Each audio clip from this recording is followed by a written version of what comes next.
Halos araw-araw na pag-brownout ipinapatupad dyan sa syudad at probinsya ng Iloilo dahil po sa tinatawag nilang manual load dropping. Kakulangan sa supply ng kuryente nga ang tinuturong dahilan. Katropa natin sa balita Era Espinosa na XFM Iloilo.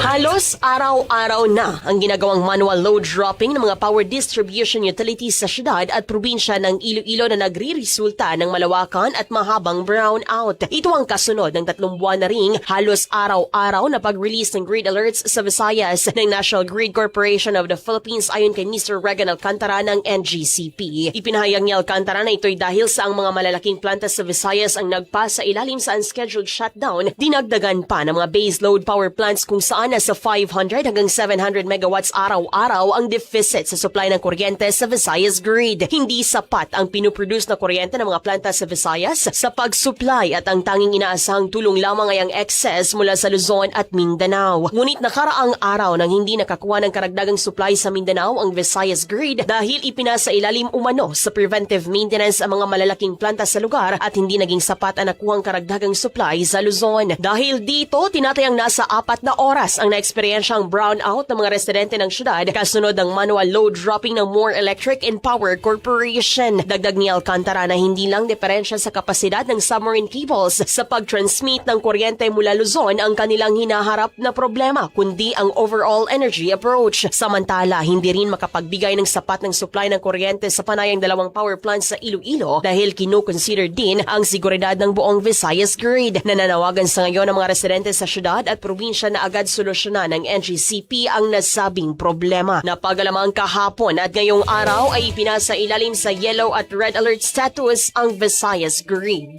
Mula dito sa XFM 100.7 Iloilo. Para sa nagkakaisang Pilipino sa Pilipinas, ito si Katropang Era Espinosa, XFM News.